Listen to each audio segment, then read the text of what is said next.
and then that'll sort of get a general kind of discussion in reference to that. And then that last segment, which is 10 minutes, and we'll talk about general kinds of things that fall within the framework of some of the challenges of African American youth.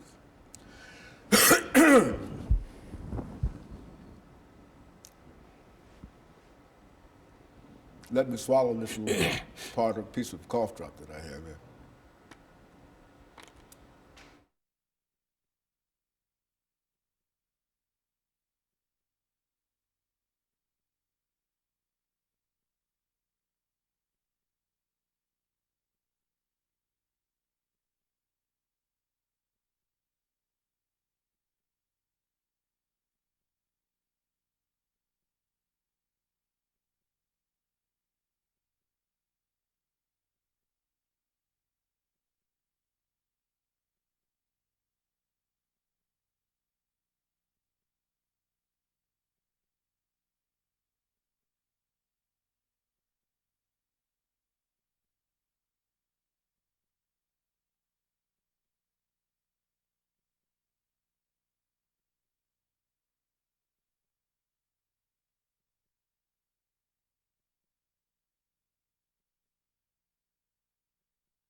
Welcome to the show this morning.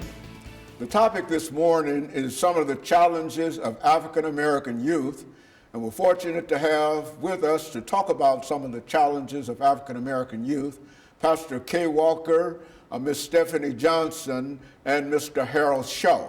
Of course, let me welcome all three of you to the show this morning, Pastor.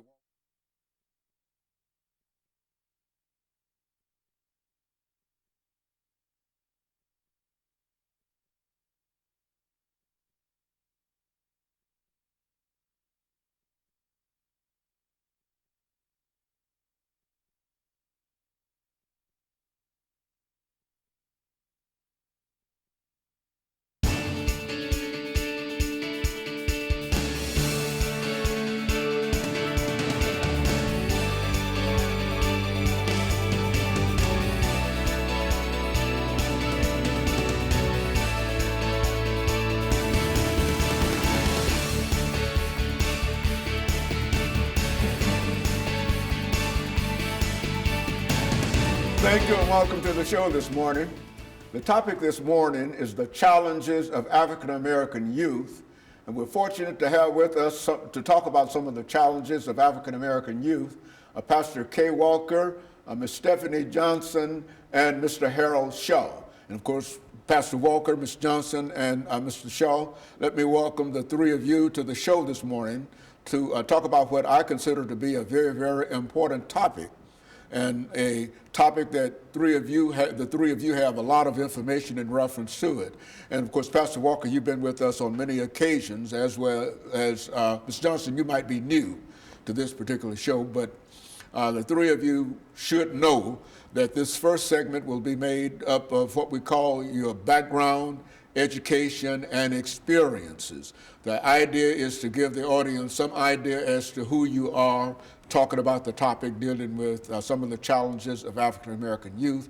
Then we'll have a break, and we'll come back for an 8-minute segment, and we'll give you an opportunity to further expand upon some of the challenges of African American youth, and then we'll have a break, and our final segment will be 10 minutes, and it gives us an opportunity to sort of bring together all of the information that we've tried to deal with this particular morning. And so let us start off, Pastor Walker, by having you to give us some information, some statements in reference to your background, your education, and some of your experiences. Ms. Johnson will do the same, as well as Mr. Shaw.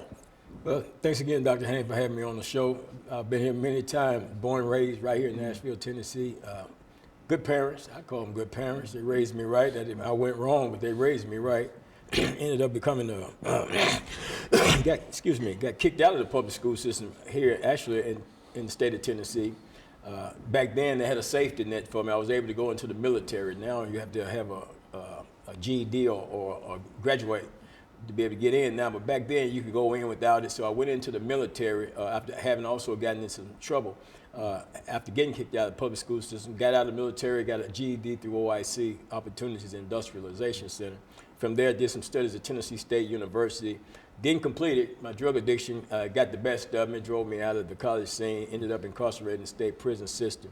And just lived a lifestyle of crime for many years, 17 plus years, drug addiction, crime, and all of that stuff back in 1986. To be exact, August 24th, God intervened in my life, called me away from that lifestyle of drug addiction and crime and everything, and called me into the ministry. And this is what I've been doing ever since. That's what brings me to this show, because I'm always looking to make a difference in the lives of other people. Very good. And of course, Mr. Johnson, what about you? Hey, I was born and raised here as well.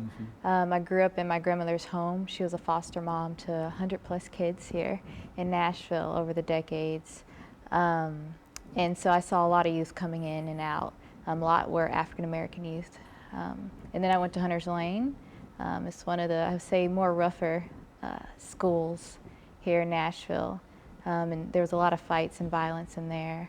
I went on to go to Regent University, where I got a degree in organizational leadership and management. And there I learned about human trafficking and started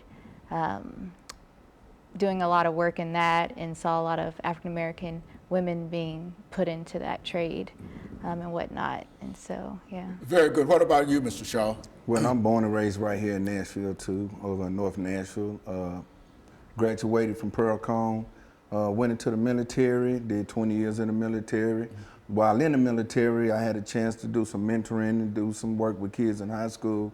That what led me to, when I retired, to start my own organization. It's me and some of my dedicated best friends and staff members that I have with it. It's called We Are Relevant, and our main goal is to get these kids ready for college. I read through a website, it's called usnews.com, and it actually gives a grade point for all the different high schools. And then when I seen that Pearl Cone was graduating 87%, only 6% of them was ready for college. So I knew at that time that even though it's 87% sound good, these kids are not ready for college. So we're gonna start at the 5th grade level, and we mentor those kids all the way through high school, and it also has to make sure that they do community service. And so in a real sense, all three of you represent some efforts to deal with some of the challenges of African American youth. And what we'll do, we'll have our first commercial break, and then we'll come back and we'll allow the three of you to talk about something specifically in reference to some of the problems or some of the challenges or some of the successes of African American youth during this second period following this very, very short commercial break. And of course, what we'll try to do is to join you when we come back with our second segment of the show for the morning.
Thank you, and welcome back to the second segment of the show for today. We're talking to Pastor Kay Walker, Ms. Stephanie Johnson, and Mr. Shaw, and they're giving us some information in reference to some of the challenges of the African American youth.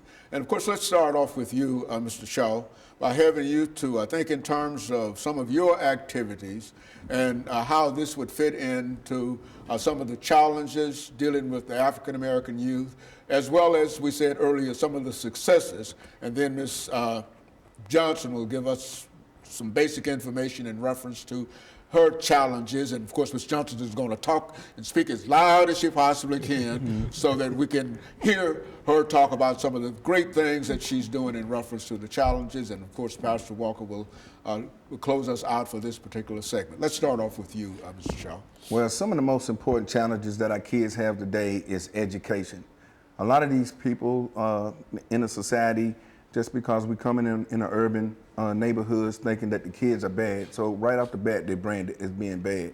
They're not bad. To me, I think they're just uninterested. And it's hard it's kind of hard for the kids to be interested in something when the classes are overcrowded. So my organization, being We Are Relevant, WAR is our nickname, because we are at war because these kids are killing kids. So our main goal is to make sure that we can help these teachers out in the classroom. We want these kids to graduate with a 3.5 GPA or better. That way when they do go to college, when they do go on to further their education, they have the backgrounds and the means to be successful, be, good in the community, and hopefully they can go out and mentor, do the same things that we're doing. We all have had some bad times in our past, but we've overcome those. As I'm getting older, I'm grateful that I've overcome those. So I want to make sure I pass that knowledge on.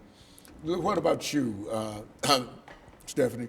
Let's talk about some of your experiences working with young people, and whether they have been positive experiences or whether they've been negative experiences. Talk about that this morning. A lot of my experiences have been positive. I am one of those youth as well. I look at a lot of statistics and things like that, and looking at the jail statistics, a lot of those youth who are going into jails, they come from single parent homes, single mother homes. And so we really have to start focusing on that area. And then talking with the police department, they really believe that we need more volunteers in school. And so we see these two areas shouting to us about this is a problem. So if we can see the problem, like this young man, we can start to go in and really focus on it and solve it. Very good. And I think you mentioned earlier in reference to some of the problems that you've dealt with, dealing with incarceration and information that you have in reference to that. So make some statements in reference to that. So our Johnson. DA's office is not the most, they're very lenient on things, and that's coming from state down. Like they don't want to be looked at as too hard or anything on crime, but a lot of the crime that's happening is repeat offenses. And I understand not wanting to put people in jail because we don't really have a reform system. But there are organizations who believe in reform, like Men of Valor, and I believe we need to support those organizations that are helping to reform people in prisons and be a little tougher in those areas, because if we know that the people that are committing the crimes are repeating it, then we have to do something about it. You know, Pastor Walker, I think we've talked about this so many times that we assume that everybody understands exactly some of the challenges that our youth face. But at the same time, each time we turn on the television show or read the newspaper and et cetera, we find many, many lives that have gone wrong. Make some statements in reference to that. Well, Dr. Haney, especially when you talk about the prison system and stuff like that, having spent time in the prison system personally, they say the purpose of incarceration is for punishment and rehabilitation. You get plenty of punishment, in terms of how long you stay incarcerated and being away from society and stuff like that. But when it comes to rehabilitation, that's a whole different thing. There's not a whole lot of interest in rehabilitating individuals incarcerated in the system. And especially when you look at the juvenile system, man, it's somewhat of a joke. And these children are going out here committing crimes, and they're sending them into the juvenile system. But at the same time, I don't think there's enough taking place in there as well to